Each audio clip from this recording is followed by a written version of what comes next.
Hi Becky, here is my second vlog. So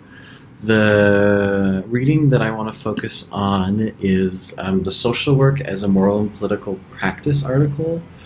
mostly because that article really resonated with me and actually caused what I think was some interesting conversation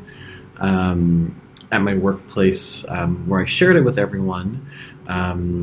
And just for a little bit of context, I work at a domestic violence agency, and I work in our advocacy section, and we do have free counseling services. So we do have a great few licensed therapists and clinicians, as well as, I want to say, like about 10 interns every year. So when I shared this, it kind of, I think, hit a nerve with some of the therapists that I work with. But first, I just want to talk a little bit about why I really like this article. I think that what really resonated to me was the idea of that we can't just like go to work and put on our social justice hat, put on an anti-oppression hat, put on a trauma-informed hat, and then take it off at the end of the day and go home. I really liked how it talked about how, like, essentially in the same, for us, the personal is in fact political, and that it's a necessity that our actual beliefs are in line with the mission of the places that we work, and we can't just pretend that they are. And I think this is really important because I've watched people that I work with, in particular when it comes to trauma-informed care, try and have this dual experience of where when they're interacting with clients, they're doing it in a trauma-informed way. But when I see them interact with coworkers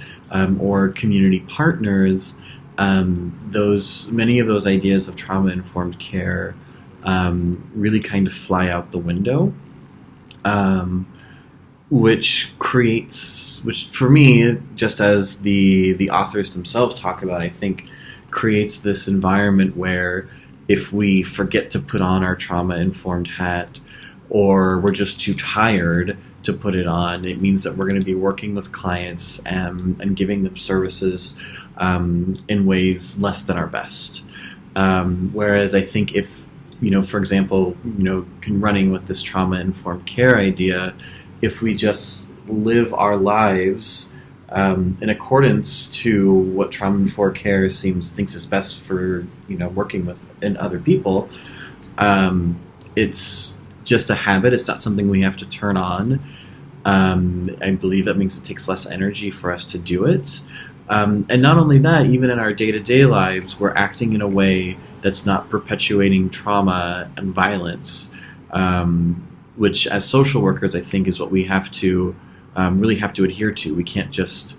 like I said, go to work and believe in social justice, and then outside of the 8 to 5, have behavior that supports systems of oppression, or be racist or sexist or homophobic, or support any other system of oppression. The other part of the article, and this is where one of the counselors in particular pushed back a great deal against me after I shared this with all of my coworkers, was this idea that social work has kind of moved away from social justice and focusing on the more clinical and therapeutic aspects of social work. And that is something that I really resonated with, because I feel like a lot of people in the program in general the students are focusing on doing direct service work and helping individuals, rather than looking at more of the big picture, which I think, which we know is what social work is originally about. It's about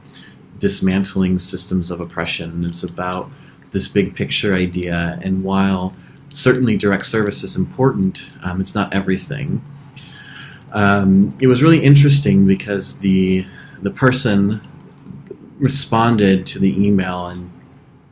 talked about how counseling doesn't actually move away from that idea, and tried to make an argument that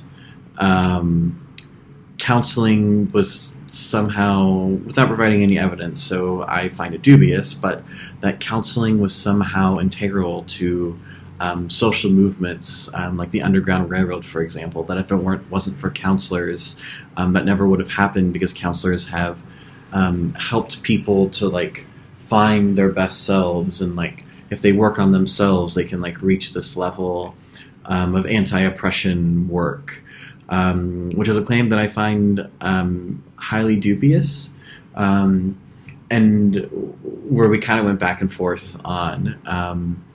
And I kind of landed on, while I don't think that counseling necessarily has moved away in the way that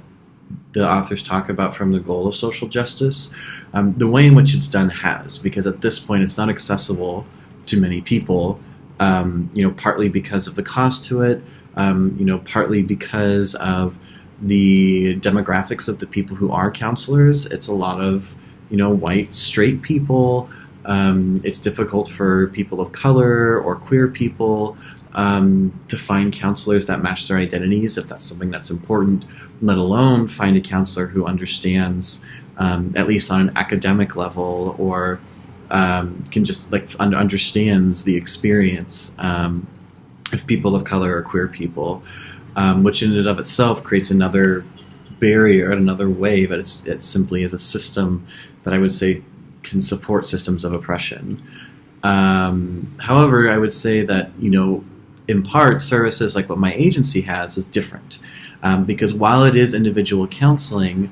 it's free counseling, and it's specifically for our survivors of domestic violence. And so in this way, our counseling specifically works at dismantling, misogyny and sexism as a system of oppression through empowering primarily female-identified survivors to be autonomous and make decisions for themselves and have strength. Anyways, I really enjoyed this article. I appreciated you bringing it to our attention, and I hope you have a great day.